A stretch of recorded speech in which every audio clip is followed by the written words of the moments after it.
Hello welcome जय हिंद प्यारे दोस्तों। फॉर्मेटिव स्टडी में आपका स्वागत है। आज इस वीडियो लेक्चर में हम पढ़ेंगे संस्कृत। देखिए संस्कृत में कौन सा चैप्टर है आज।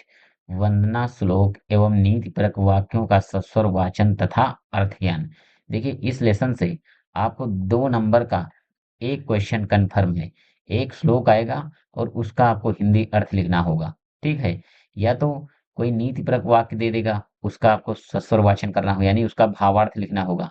यानी इस लेसन से आपको इस क्लास से 2 नंबर आपके कंफर्म हो जाएंगे। और जितने देखिए हम ये श्लोक बता रहे हैं, इसके बाहर आपको पढ़ने की जरूरत नहीं पड़ेगी। आप इनको सारे जितने हैं ये सभी को एक साथ नोट कर लीजिए और इनका अर्थ भी लिखते रहना, जिससे कि परीक्षा के टाइम आपको क्या करना है, बस एक दो बार इसको देख लीजिए। इसका अर्थ याद करना काफी आसान है। बस आप एक दो बार पढ़िए और इसको दो तीन बार देख लीजिए, अपने आप ही याद हो जाता है। इसमें ज्यादा आपको रटने की जरूरत नहीं पड़ेगी। तो आइए देखते हैं।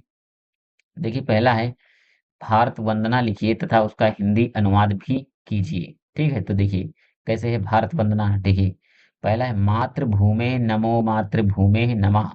मातृभूमे नमो मातृभूमे नमः। तो इसका अर्थ क्या है, देखिए समझिए। तो देखिए इसका अर्थ है भावार्थ समझिए। हे मातृभूमि तुम्हें नमस्कार है। हे मातृभूमि तुम्हें नमस्कार है। ठीक है, तुम्हें नमस्कार है। अगला है देखिए तौ गिरिभ्यो नमस्ते नदीभ्यो नमः। तौ वनेभ्यो नमो जनपदभ्यो नमः। ठीक है, तो इसका क्या मतलब है समझिए। देखिए इसका मतलब है, देखिए इसका भावार्थ क्या है। हे मातृभूमि तेरे पर्वतों को नमस्कार है। ठीक है, गिरिभ्यो मीन्स क्या होता है पर्वत। नदीभ्यो मीन्स क्या होता है नदियां। ठीक है, और वनभ्यो मीन्स होता है वन।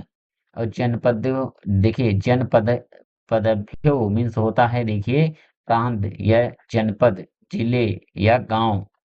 देखिए तेरी नदियों को नमस्कार है। ठीक है, पहले स्टार्टिंग से देखिए हे मातृभूमि तेरे पर्वतों को नमस्कार है, तेरी नदियों को नमस्कार है, तेरे वनों को नमस्कार है और तेरे जनपदों को नमस्कार है। ठीक है, आप पहले बस इनका अर्थ समझ लीजिए, बस इसी हिसाब से आपको लिखना है। जैसे गिरिभ्यो में से होता है पर्वत, नदीभ्यो नदी, वनभ्यो वन और जनपद्यो जनपद। अगला है देखिए तव कणभ्यो नमस्ते अणुभ्यो नमः।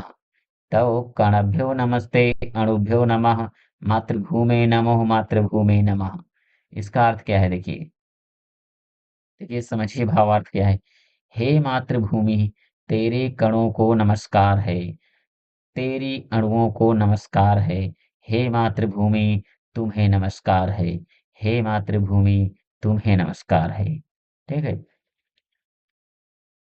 देखिए अगला है वंशासि जीर्णानि यथा विहाय नवानि गृह्णाति नरोऽप राणि तथा शरीराणि विहाय जीर्णान्यानि संयाति नवानि देहि। तो इसका क्या मतलब है, देखिए हिंदी अर्थ है इसमें। देखिए हे अर्जुन, मनुष्य जिस प्रकार पुराने वस्त्रों को त्याग कर दूसरे नवीन वस्त्रों को ग्रहण करता है, उसी प्रकार आत्मा पुराने शरीर को त्याग कर नवीन में प्रवेश कर जाती है। ठीक है, फिर देखिए अगला है नैनम छिदन्ति शस्त्राणि नैनम दहति पावकः न चैनम क्लेदयन्त्यापो न शोषयति मारुतः। ये देखिए मोस्ट इम्पॉर्टेंट है। ये देखिए आ सकता है। ठीक है, तो देखिए नैनम छिदन्ति शस्त्राणि, यानी नैनम मीन्स होता है यहाँ पर आत्मा। यानी आत्मा को ना तो शस्त्र छेद सकते हैं, ठीक है, ना तो आग जला सकती है, और ना ही देखिए ना आग जला सकती है ना पानी इसे गीला कर सकता है। तो देखिए यहाँ समझिए, ना तो देखिए आत्मा को ना तो शस्त्र काट सकते हैं और ना इसे अग्नि जला सकती है, ना जल इसे गीला कर सकता है और ना वायु इसको सुखा सकती है। अर्थात यह सदा विकार रहित स्थिति में रहती है। ठीक है, अगला है देखिए सुख दुखे सुख दुखे समय कृत्वा लाभालाभौ जया जयो। यानी सुख दुखे है समय कृत्वा लाभालाभौ जया जयो। फिर अगली लाइन है ततो युद्धया युज्यस्व नैवं पापम वाप्स्यसि। तो इसका देखिए अर्थ है, हे अर्जुन, लाभ हानि जय पराजय सुख दुख में समान रहकर युद्ध के लिए तैयार हो जाओ। इस प्रकार पाप को प्राप्त नहीं करोगे, अर्थात पाप के भागीदार नहीं बनोगे। देखिए अगला है, रूप यौन संपन्ना विशाल कुल संभव विद्याहीना ना शोभन्ते निर्गंधा इव किंसुका। इसका अर्थ क्या है? देखिए व्यक्ति चाहे कितना भी रूपवान यौवन से परिपूर्ण हो, यानी इसमें क्या कह रहा है, रूप यौवन यानी रूप से चाहे कितना भी संपन्न क्यों ना हो, या चाहे विशाल कुल से हो, ठीक है, अगर उसके पास विद्या रूपी धन नहीं है, यानी वो इस तो बिल्कुल जैसे किस प्रकार है, जैसे टेसू का फूल होता है बिना सुगंध, तो वैसा व्यक्ति हो जाता है। यहाँ समझिए पहले अर्थ, व्यक्ति चाहे कितना भी रूपवान यौवन से परिपूर्ण हो, चाहे उसने कितने भी बड़े कुल में जन्म लिया है, ठीक है, यदि वह विद्या रूपी धन से वंचित है, तो उसकी वही स्थिति होती है जैसे कि बिना सुगंध के टेसू के फूल की होती है, ठीक है। देखिए यहाँ एक एक समझ लीजिए, रूप यौवन मतलब रूप से संपन्न, संपन्ना मीन्स संपन्न, विशाल मीन्स बड़े, कुल मीन्स परिवार होता है, ठीक है, और फिर विद्याहीना यानी विद्या से हीन, और शोभनते शोभा नहीं देते, ठीक है, निर्गंधा सुगंध, और किंसुका मीन्स होता है टेसू के फूल। अब आगे देखिए, हितम मनोहारी वच दुर्लभः, सूक्ति वाक्य का अर्थ एक पंक्ति में दीजिए। जैसे लिखा है हितम मनोहारी वचः दुर्लभः, इस सूक्ति का आपको एक लाइन में अर्थ लिखना है, ठीक है। ये क्वेश्चन देखिए पूछा जा चुका है, ये पेपर में आया हुआ प्रश्न है। तो देखिए, हितकारी एवं मनोहर वचन दुर्लभ हैं, तो यानी उस सूक्ति का क्या मतलब है, हितकारी व मनोहर एवं मनोहर वचन दुर्लभ हैं। अगला क्वेश्चन है, देखिए, निम्नलिखित नीति परक श्लोक का हिंदी में अर्थ लिखिए। तो देखिए, व्रतम यत्नेन संरेच्छेत विद्यमायाति याति च, अक्षीणो वित्ततः क्षीणो व्रतस्तु हतो हतः। तो देखिए अर्थ इसमें क्या है, यानी सबसे पहले प्रसंग, प्रस्तुत श्लोक में कवि मनुष्य को अपने चरित्र की रक्षा के लिए प्रेरित कर रहा है। जैसे देखिए हिंदी अनुवाद इसका क्या है, चरित्र की यत्न पूर्वक रक्षा करनी चाहिए। इसका मतलब है व्रतम यत्नेन संरक्षेत, व्रतम मीन्स चरित्र, यत्नम मीन्स यत्न पूर्वक, संरक्षेत रक्षा करनी चाहिए, ठीक है। धन तो आता है और चला जाता है, फिर यहाँ देखिए वित्तमा याति याति चा, यानी इसका मतलब है धन आता है और चला जाता है, ठीक है। धन का नष्ट होना नहीं है, यानी अछीड़ो वित्तता छीड़ो, यानी धन का नष्ट होना नहीं है, किंतु चरित्र के नष्ट होने पर वृत्तस्तु हतो हता, यानी चरित्र के नष्ट होने पर मृतवत, मरे के समान हो जाता है, यानी चरित्र के अगर आपका नष्ट हो गया तो मनुष्य जो है मृतवत यानी मरे के समान हो जाता है, अर्थात उसका सर्वस्व नष्ट हो जाता है। देखिए अगला है 2017 में पूछा गया है, षड दोषः पुरुषेणेह हतव्यः भूतिमिच्छतः निद्रा तंद्रा भयम क्रोधम आलस्यम दीर्घ सूत्रता, ठीक है। देखिए ऐश्वर्य चाहने वाले पुरुष को छह दोष त्याग देने चाहिए, यानी षड दोषा, षड मीन्स छह, दोषा मीन्स दोष, पुरुषेणे यानी पुरुषों को, हतव्य त्याग देना चाहिए। नींद, निद्रा मीन्स होता है नींद, तंद्रा मीन्स थकान, भयम मीन्स भय यानी डर, और क्रोधम गुस्सा, आलस्य आलस्य, दीर्घ सूत्रता धीरे धीरे काम करने की आदत, यानी ऐश्वर्य चाहने वाले पुरुष को छह दोष त्याग देने चाहिए, नींद, थकान, डर, गुस्सा, आलस्य, धीरे धीरे काम करने की आदत। अगर आप ऊंचाइयों तक जाना चाहते हैं, यानी आप अगर किसी लक्ष्य को पाना चाहते हैं, तो आपको देखिए नींद, थकान, डर, गुस्सा, आलस, ये सारी चीजें आपको छोड़नी होगी, और आपको मेन टारगेट आपका उसी चीज को लेकर होगा जिस चीज को आप पाना चाहते हैं।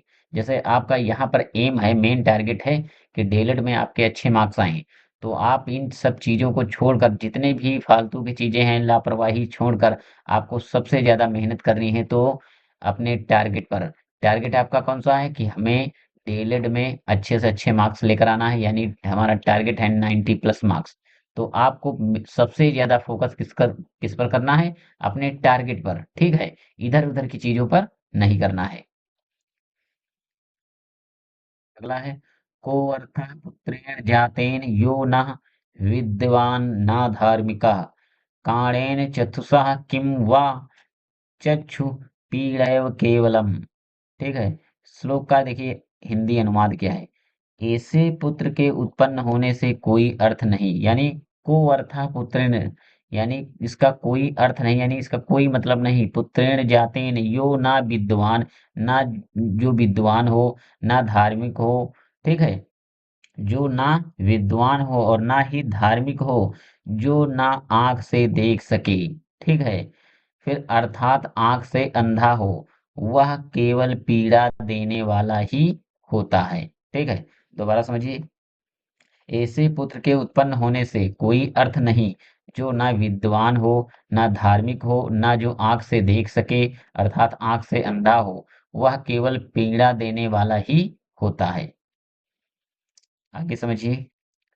देखिए अगला है, यत्र नार्यस्तु पूजन्ते हिरमन्ते हि तत्र देवता।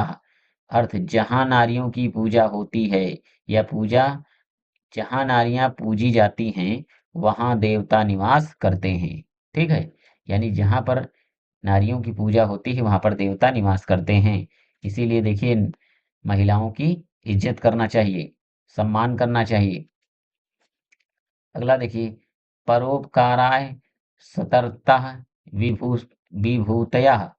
देखिए इसका अर्थ क्या है? सज्जनों की संपदा परोपकार के लिए होती है। तो जो व्यक्ति सज्जन होते हैं, उनका जितना सारा धन या संपदा होती है, वो परोपकार के लिए होती है। ठीक है, और सज्जन पुरुष वैसे ही परोपकारी होते हैं।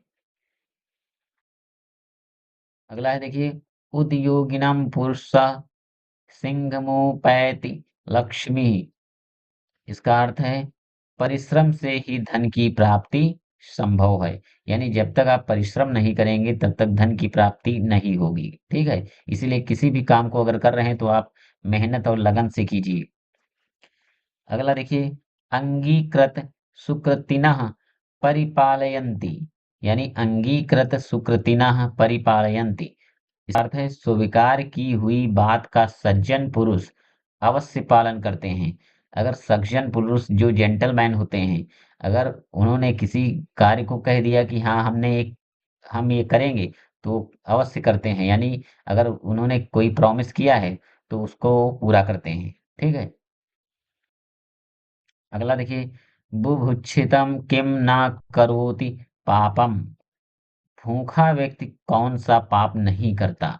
इसका मतलब है, अगर कोई व्यक्ति भूखा है, ठीक है, तो वो पाप कर सकता है। अगला है, स्वभावो दुरतिक्रमः। स्वभावो दुरतिक्रमः, व्यक्ति का स्वभाव बदलना कठिन होता है।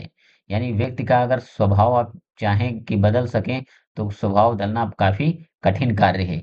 स्वभाव नहीं बदला जा सकता। अगला है देखिए, कातरः एवं जल्पन्ति यर्भाष्यम तद भविष्यति। अर्थ है इसका, कायर पुरुष ही कहते हैं, जो होना होगा वही होगा। यानी जो पुरुष कायर होते हैं, वही कहते हैं जो होगा या होगा, होना होगा वही होगा।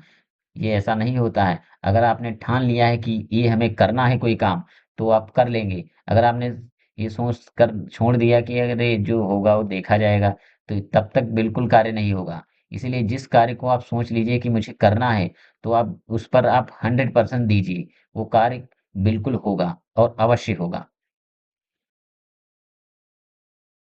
चलिए देखिए अगला है, विद्या धन सर्व धनम प्रधानम। यानी विद्या धन जो है सभी धनों में श्रेष्ठ है। विद्या धन सभी धनों में श्रेष्ठ धन है। अगला है, ज्ञानम भारम क्रिया बिना। अर्थ है इसका, उपयोग में न आने वाला ज्ञान भार के समान होता है।